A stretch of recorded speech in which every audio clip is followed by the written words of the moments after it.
satu sisi kuping panas nopo sing jange kula omong dirungokno mesti panas, tapi sebagai antisipasi sekarang sampai tahu di Timur Tengah bagaimana bengisnya satu negara membantai negara lain, padahal nggak ada negara yang namanya negara yang membantai tadi, nggak ada. Suku itu, kaum.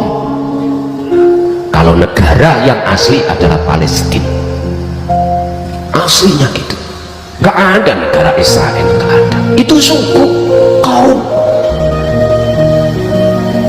Ingat,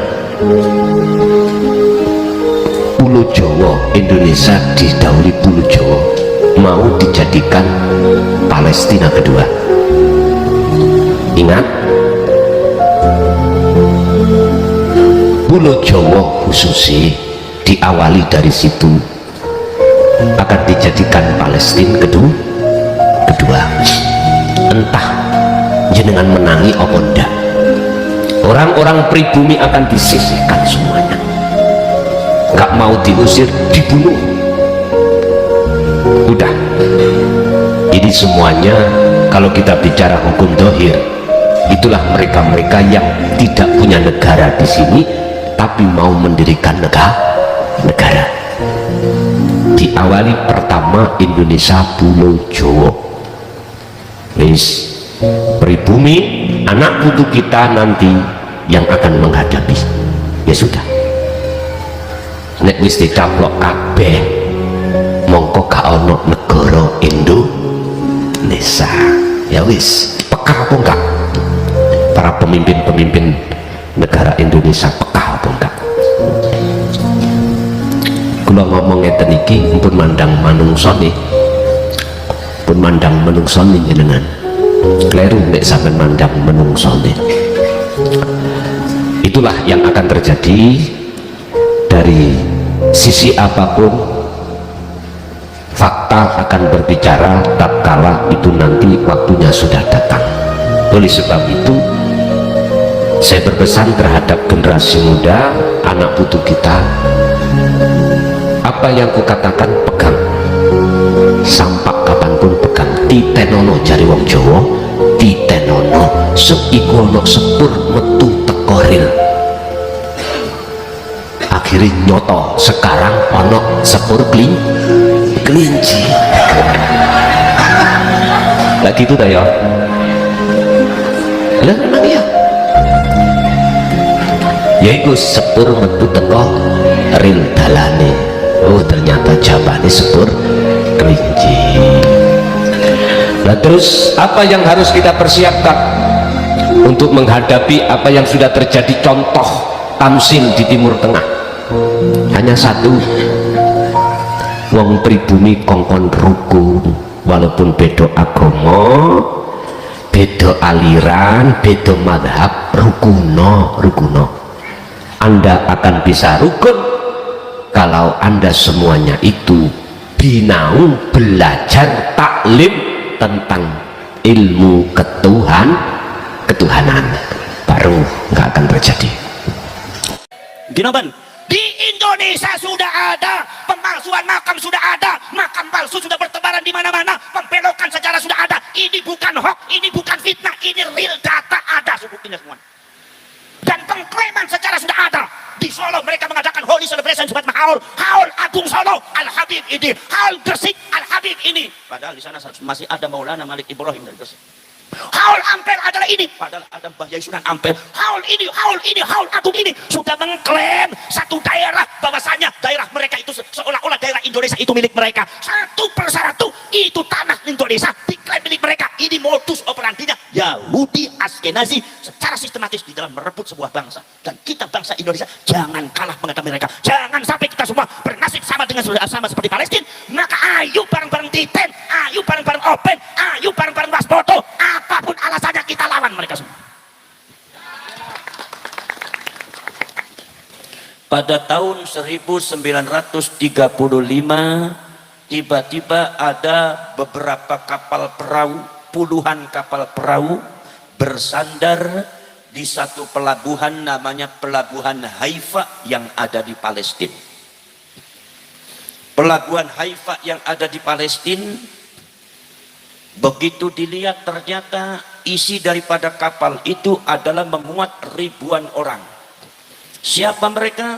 Ternyata mereka adalah orang-orang Yahudi Askenazi yang terusir dari Eropa, yang diusir dari Inggris, yang diusir dari Spanyol, yang diusir dari Jerman. Bahkan di Jerman dihabisi, dipecahi dumateng Hitler. Maka mereka melarikan diri, ribuan orang bahkan ratusan ribu orang, kemudian bersandar dumateng pelabuhan jenenge pelabuhan Haifa Palestina. Niki supados panjenengan paham kedadosanipun Palestina kados ngeten niku pripun awale. Nah niki ibrah pelajaran kangge panjenengan sedaya. Sebab sing sejarah niku wonten ibrah, wonten pelajaran. Fa'tabiru ya ulil albab, ambillah pelajaran. Kula kali panjenengan ulul albab harus mampu mengambil pelajaran. Akhirnya kemudian puluhan kapal perahu yang memuat ribuan orang Yahudi Askenazi itu tiba-tiba bersandar. Setelah itu kemudian keluarlah ribuan orang itu di atas kapal perahu. Mereka membentangkan spanduk. Apa sepanduke? Sepanduke tulisannya yaitu adalah, wahai orang Palestina, kami di Eropa sudah diusir, kami di Jerman sudah mau dibunuh, maka kami datang kepada kalian, jangan putuskan harapan kami untuk bisa hidup bersama kalian wahai orang Palestina.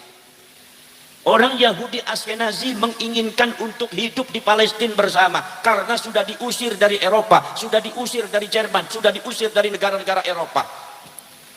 Ketika ada tulisan seperti itu, bagaimana tanggapannya orang Palestina? Tanggapannya orang Palestina pripun? Orang Palestina pada akhirnya menerima mereka. Kenapa menerima mereka? Karena orang Yahudi Askenazi ini mengaku dirinya Yahudi, mengaku dirinya anak cucunya Nabi Ibrahim. Padahal sebetulnya orang Yahudi Askenazi itu bukan orang Yahudi, bukan keturunan Nabi Ibrahim, tapi mereka adalah orang Eropa Timur yang berasal dari daerah namanya Kaukasia. Dari Kaukasia. Setelah itu mereka datang di Palestina mengaku diri orang Yahudi. Mereka itu sebetulnya bukan orang Yahudi, tapi dari kaum yang disebut kaum Hazar, atau yang biasa dengan disebut kaum Hazari, yang pada akhirnya menurunkan Yahudi Askenazi. Orang Palestina nampi. Sebab nampi kenapa? Sebab mereka mengaku dirinya orang Yahudi. Sebab di Palestina ini adalah tempat toleransi tiga agama besar. Satu agama Islam, nomor dua agama Nasrani, nomor tiga agama Yahudi. Ratusan tahun di Palestina antara orang Islam, Yahudi dan Nasrani uripe akur, saling menghormati, tidak pernah terjadi bentrok. Karena mereka dari rumpun yang sama, yaitu adalah dari Nabi Ibrahim. Seperti Israel itu disebut Banu Israel, anak keturunanipun Israel. Sinten Israel? Israel niku Nabi Yakub. Nabi Yakub niku putrane sinten? Putrane Nabi Ishak. Nabi Ishak putrane sinten? Putrane Nabi Ibrahim. Nabi Ibrahim gak ada putra Nabi Ishak, Nabi Ishak gak ada putra Nabi Yakub. Nabi Yakub disebutnya Israel, anak keturunannya disebut Banu Israel. Kenapa Nabi Yakub disebutnya Israel? Karena Nabi Yakub lek ditanggleti sinten panjenengan paringi asmone. Nabi Yakub ngendika saya Israel. Napa Israel? Isra niku abdun, il niku Allah. Lek bahasa Arab saya Abdullah, hambane Gusti Allah. Ini kados ngoten nyebut Allah Abdullah niku pun biasa niku teng Purworejo niku nek badhe patung damel masjid, sengkuyungan damel masjid, nek musuh umpame disebut asmane boten sekeco margi isin irang sebab patunge mung 50.000. Kadang-kadang sedasa 1000 ya wis ditulisnya hamba Allah kaya kuwi. Kecuali nek umpama patunge niku gangsal yuta 10 yuta mesti asmane ditulis nek boten ditulis sewot-sewot niku. Lah niku para sedulur. Sinten panjenengan? Nabi Yakub ngendika kula Israel, Isra abdun il Allah niku bahasa Ibrani. Dados il niku Gusti Allah. Mila malaikat sedaya niku wonten ile. Malaikat Israfil, Azrail, Mikail, Jabrail niku il niku Gusti Allah. Mila lafaz il niku disinyalir menurut para ulama pakar ilmu istiqaq jenenge dumateng bahasa Arab niku il niku sing robah dadi bahasa Arab. Nopo sih kelawan cara nopo niki sing disebut an-naqlul lughawi bil istiqaq min jihati ta'assur.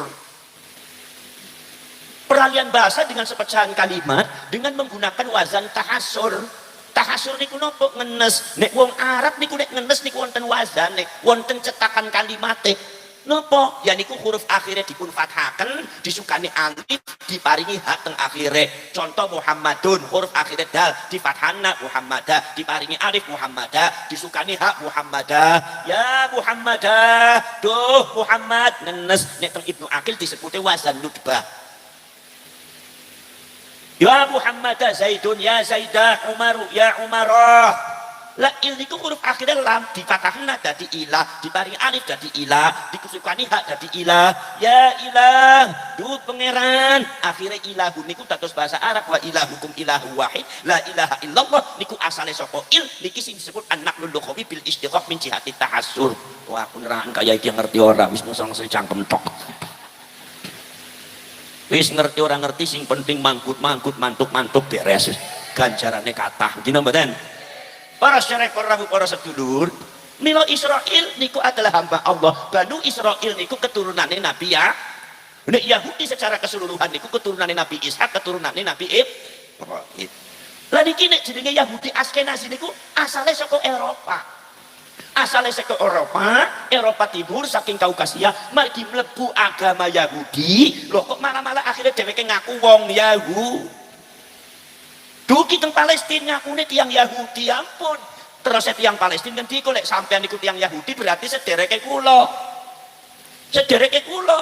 Akhirnya dipun tampung, mereka diturunkan dari kapal, dipun tampung, diparingi tanah, diparingi griya, diparingi maem. Wong Palestina ku loman-loman nemen nek ana tamu dikeki maem. Wong Purworejo ke medit nemen.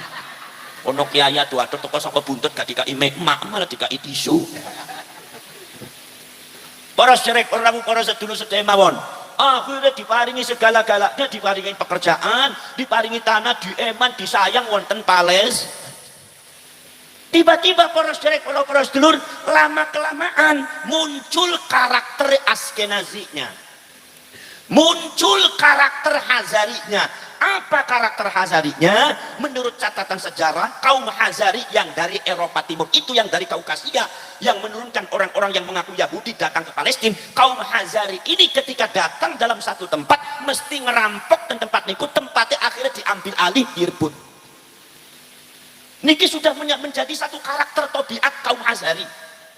Para syarek para sedulur, damel rusuh dumateng setunggal tempat niku adalah karakternya Hazari. Yahudi Hazari, Yahudi Askenazi. Maka begitu mereka semua ditampung di Palestina, hidup bertahun-tahun, kawin-kawin manak wonten mriku. Urip sareng tiba-tiba muncul karakter Yahudi Askenazinya, karakter Hazarinya. Apa? Kepengen menguasai Palestina. Kepengen menguasai Palestina. Bagaimana mereka punya program untuk menguasai Palestina? Yang pertama kali mereka lakukan adalah membentuk sebuah koloni Yahudi Askenazi, organisasi Yahudi Askenazi, organisasi Yahudi Hazari, supaya program mereka di dalam merenggut tanah satu negara itu bisa dilakukan secara sistematis, secara cerdas, secara halus. Maka dibentuklah satu koloni keluarga Yahudi Askenazi yang disebut Zionis.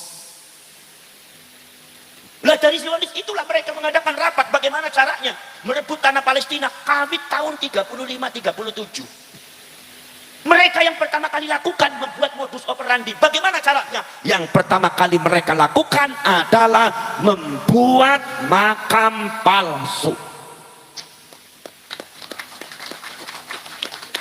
Membuat makam palsu. Orang Yahudi membuat makam palsu, atau kalau ada kuburan tua diyahudikan. Orang tua, tokoh-tokoh ulama-ulama Palestina, kuburannya buatan wonten catatane, tengisane buatan wonten asmone, diciplak diyahudikan. Maka dari itu tiba-tiba muncul makam palsu di sekitar Masjidil Haram. Kira-kira ada 300 lebih makam palsu, dan di seantero Palestina tidak kurang dari 300.000 makam palsu atas nama Yahudi. Program mereka adalah meyahudikan sejarah Palestina. Kalau pada tanggal di Indonesia sudah ada makam palsu atau belum? Wonten apa mboten? Banyak sekarang makam palsu. Leres napa mboten? Makanya kalau seumpama ada fenomena makam palsu, ini masyarakat Purworejo jangan dianggap enteng. Ini adalah upaya sistematis daripada orang-orang ingin merebut tanah Indonesia. Jangan sampai lek panjenengan boten open, lek panjenengan boten waspada, bisa-bisa anak cucu panjenengan nasibnya podo kali yang Palestina zaman sama niku. Na'udzubillah min. Na'udzubillah min. Purun apa mboten anak putu panjenengan atus yang Palestina? Makanya diurus, Pak. Orang Palestina pada waktu zaman dulu, orang tua mereka, mbak-mbak mereka boten open, Pak, boten titik, boten waspada.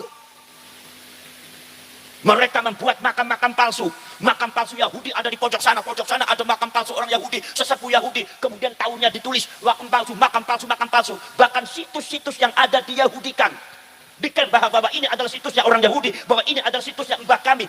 Lama-kelamaan terus melekat anak cucu orang Palestina, pada akhirnya buta sejarah Palestina. Banyak yang terkecoh oleh orang Yahudi Askenazi dan orang Yahudi Hazari di dalam rangka membelokkan sejarah Palestina, dalam rangka secara sistematis merebut tanah Palestina satu persatu lewat pembelokan sejarah. Dan ini sudah mulai terjadi di Indonesia. Kulo dudi teng panjenengan kangge nyadaraken panjenengan, kangge buka penggaline panjenengan, mripat panjenengan niku dibuka, Pak. Ini sudah sangat berbahaya. Bukan masalah enteng, ini masalah berat para dulu.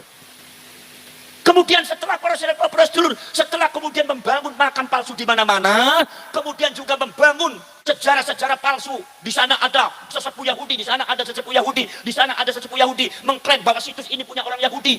Semakin hari mereka semakin berani, semakin hari mereka semakin kurang ajar terhadap orang Palestina. Tetapi orang Palestina gak open, gak titenang, gak waspada.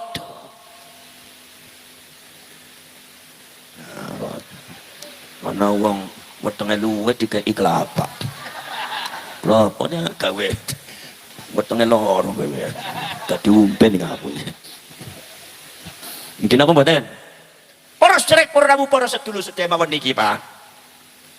Setelah mereka membuat makam palsu, berhasil mendirikan makam-makam palsu ada di sekitar Palestina, kemudian saudara-saudara berhasil membelokkan sejarah-sejarah Palestina, berhasil membuat sejarah-sejarah palsu yang ada di Palestina dengan mengklaim situs-situs ini adalah punya orang Yahudi, situs ini adalah punya orang Yahudi. Kemudian tahap selanjutnya mereka membuat holy celebration. Ngertos holy celebration? Buatan paham? Apa-apa aku gak ngerti artinya apa-apa. Apa holy celebration niku? Holy celebration itu peringatan perayaan suci, semacam haul.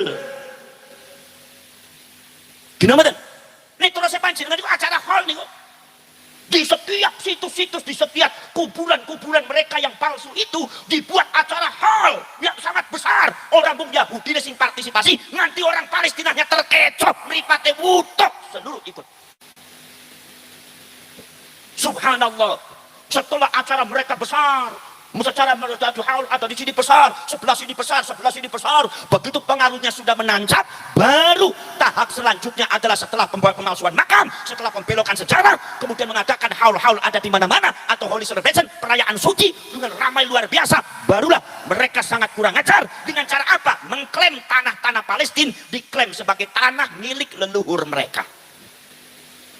Aku harap takon di Indonesia sudah terjadi apa belum? Apa sampean mau diam? Apa sampean biarkan? Kalau kalian membiarkan, kalian tidak usah menjadi rakyat Indonesia. Kalau kalian membiarkan, kalian tidak usah jadi hidup sebagai bangsa Indonesia.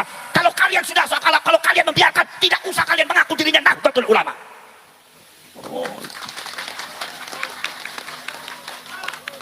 Aku petwa, aku dikeploki terus.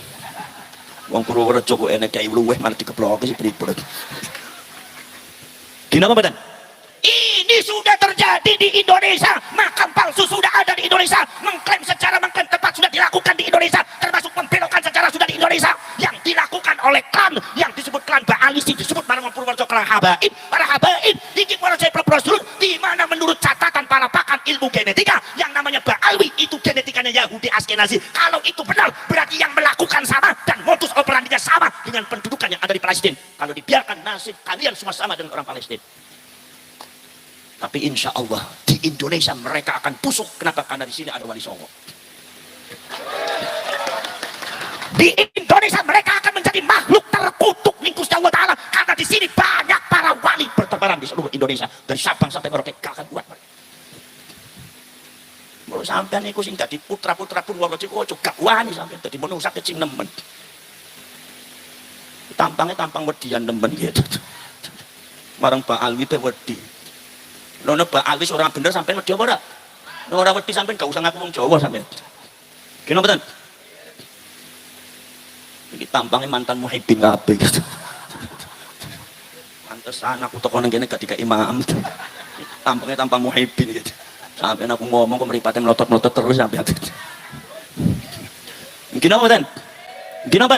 Di Indonesia sudah ada pemalsuan makam, sudah ada makam palsu, sudah bertebaran di mana-mana, pembelokan sejarah sudah ada. Ini bukan hoax, ini bukan fitnah, ini real data, ada buktinya semua. Dan pengklaiman sejarah sudah ada. Di Solo mereka mengadakan Holy Celebration Jumat Mahaul, Haul Agung Solo, Al Habib ini, Haul Gresik, Al Habib ini. Padahal di sana masih ada Maulana Malik Ibrahim dari Gresik. Haul Ampel adalah ini, padahal ada Mbah Yai Sunan Ampel. Haul ini, Haul Agung ini sudah mengklaim satu daerah, bahwasanya daerah mereka itu seolah-olah daerah Indonesia itu milik mereka. Satu persatu itu tanah Indonesia diklaim milik mereka. Ini modus operandinya Yahudi Askenazi secara sistematis di dalam merebut sebuah bangsa. Dan kita bangsa Indonesia jangan kalah menghadapi mereka. Jangan sampai kita semua bernasib sama dengan sama seperti Palestina. Maka ayo bareng-bareng Titen, ayo bareng-bareng Open, ayo bareng-bareng Waspoto. Apapun alasannya kita lawan mereka semua. Pulau Jawa Indonesia ini dikatakan Bintu Tarim, ini punyanya Aulia Tarim.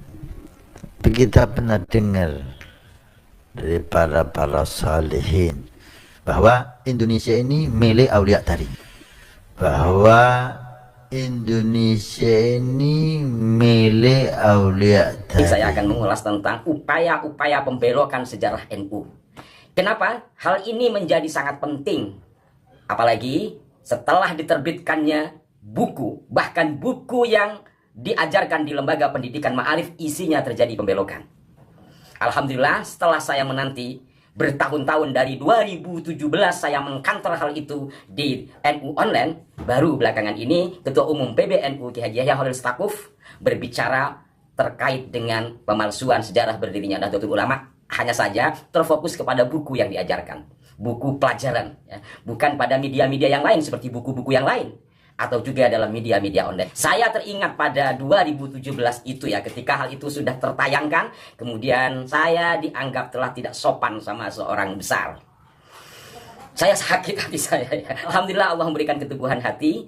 Maka itu saudara-saudaraku, ketika tadi sore ya saya melihat tayangan di kanal milik sahabat kami Pada Suka TV asli ya. Pada Suka TV asli, karena sekarang katanya ada beberapa Pada Suka TV. Pada Suka itu nama daerah juga di daerah Jawa Barat ya, di Bandung itu ada namanya daerah Pada Suka. Jadi setelah melihat itu saya terkaget dan saya memaklumi kenapa Kang Solihin yang merupakan santri Tambak Beras Jombang, yang mana beliau adalah secara silsilah keilmuannya naik ke bawah Hafizullah, dan bawah Hafizullah adalah inisiator berdirinya Nahdlatul Ulama. Beliau sampai menangis di sisi pusaranya. Membelok sejarah Nahdlatul Ulama, segera datang ke Tambak Beras, bersimpu di bawah Wahab, minta maaf untuk berhenti membangun narasi, memaksakan pembelokan sejarah Nahdlatul Ulama, karena itu adalah tidak benar. Mohon maaf Abah Habib Lutfi, segera datang ke Tambak Beras, bersimpu ke bawah. Beliau yang sesungguhnya sebagai pelaku sejarah, penggerak dan pendiri Nahdlatul Ulama, dengan restu Hadratus Syekh Muhammad Hasyim Asy'ari. Ampura, maaf. Nyuwun ridhone kula sebagai santri panjenengan pengen lulusaken sejarah. Bismillah. Para pemirsa sekalian, saya sekali lagi dapat memaklumi perasaan hati atau guncangan jiwa atau emosional dari Kang Solihin, karena memang beliau santri sana. Dan tahu dengan nyata, bahkan ada bukunya, sejarah berdarah-darah jiwa raga dari bahwa Hafizullah di dalam mendirikan Nahdlatul Ulama tiba-tiba dibelokkan. Saya memaklumi itu. Di luar konteks hal lainnya ya. Dan tidak hanya Abah Lutfi, setidaknya di kanal ini, seingatan saya 5 atau 6 orang ya, yang telah membelokkan sejarah NU, atau kalau mau menggunakan bahasa yang halus gitu ya, yang terindikasi melakukan pembelokan. Kalau itu kekeliruan dalam penyebutan tanpa ada kesengajaan, umpamanya seperti yang disampaikan oleh siapa, Husin Bagil, itu dulu ketika saya menayangkan itu, ada yang bilang itu kepada saya tidak. Kenapa tidak ada klarifikasi? Atau sudah, yang saya belum tahu, tapi rasanya belum. Kalau secara teori komunikasi dan penguasaan satu bangsa, ya memang harus begitu. Pertama, apa yang besar ditempeli biar ikut besar. Kalau bisa direbut biar kita jadi orang besar, padahal tidak pernah berbuat apa-apa. Mengingatkan diri saya ketika saya melihat kaum solihin ya. Saya pun mengalami hal yang sama 2017 ketika mengcounter itu. Tidak sedikit yang memarah-marahi saya, bahkan memaki saya, mengancam saya dalam tanda petik, ketika saya menulis di NU Online menyanggah tulisan Abah Lutfi yang ada di websitenya. Entah websitenya masih ada apa enggak. Tapi saya punya datanya ya, insya Allah masih tersimpan screenshotnya di laptop saya. Pada saat itu, boleh dibilang di media ya, saya seorang diri. Kalau ya di lapangan banyak kawan-kawan, bahkan sejumlah kiai yang mendorong saya untuk tetap bersemangat. Nah, saudara-saudaraku sekalian, berdirinya Nahdlatul Ulama, pertama adalah untuk mengamankan Ahlus Sunnah wal Jamaah. Itu yang menjadi garis besar. Karena apa? Kalau saya merunut dari buku dari Kiai Haji almarhum Khairul Anam atau Cak Anam ini ya, yang mana beliau juga wawancara dengan Kiai As'atam Sularifin diantaranya, dan saya juga memiliki rekaman ceramah Kiai As'atam Sularifin yang berbahasa Madura itu. Satu diantaranya, berdirinya Nahdlatul Ulama itu adalah untuk mengamankan Ahlus Sunnah wal Jamaah, warisan dari Wali Songo. Bahkan di beberapa edisi yang lain ya, saya mengutip dari pembicaraan Kiai As'ad itu, kenapa NU berdiri. Satu diantaranya termotivasi dari tulisan yang dibuat oleh Sunan Ampel ketika tulisan itu terbongkar atau terketahui pada pertemuan di Kawatan Surabaya 1923. Nah, ini beberapa waktu yang lalu ketika saya Kiai Salim, alhamdulillah saya mendapatkan pencerahannya dan ternyata manuskripnya ada. Jadi langsung atau tidak langsung berdirinya NU adalah untuk mengamankan aliran Ahlus Sunnah wal Jamaah, warisan dari Wali Songo. Dan insya Allah bimakna yakin pendiri-pendiri Nahdlatul Ulama adalah terah Wali Songo. Satu misal yang dulu jarang diketahui orang, bahkan fotonya sampai hari ini itu salah, yaitu Kiai Haji Hasan Gipo. Saya merinding kalau menyebut Haji Hasan Gipo ya, tanpa mau membedakan dengan yang lain ya. Mbah Hasan Gipo itu tokoh konglomerat, pengusaha, kiai juga. Oh ya, kalau ada berita baru-baru ini yang dimunculkan padahal sudah dari 2015-an itu, katanya yang membiayai berdirinya NU itu dari Habib itu bohong. Nggak ada itu. Satu di antara konglomerat yang menjadi ketua yaitu Mbah Hasan Gipo ini, dan termasuk kiai-kiai yang lain. Dalam berjuang mereka sampai jual tanah, jual gelang istrinya dan sebagainya. Demikian yang saya ketahui. Nah, sebagai terah Wali Songo, katakanlah demikian, mengamankan ajaran Wali Songo, dan apabila kita elaborasi pada persoalan hari ini, sejarah Wali Songonya dirombak, diobok-obok, dikatakan leluhurnya adalah Ba'alwi, sejarah NU juga sama. Ini masih kurang bukti apa gitu. Ini mohon maaf, saya tidak memprovokasi. Mari kita berpikir jernih dan melihat secara cermat dari persoalan-persoalan yang ada.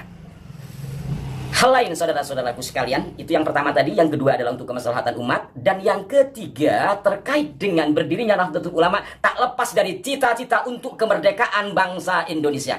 Ini bukan isapan jempol, ada datanya, bukan hanya cerita. Ini mumpung di bulan kemerdekaan ya. Jadi selain masalah Ahlussunnah, kemaslahatan umat, dan pengamanan Masjidil Haram dan Masjid Nabawi dari penguasaan Wahabi pada saat itu terkait dengan umat Islam sedunia yang mau melakukan ibadah haji atau umroh, itu juga diantaranya cita-cita dari Nahdlatul Ulama yang bermula dari Komite Hijaz. Saya persingkat kepada kemerdekaan Indonesia. Tercatat di sini.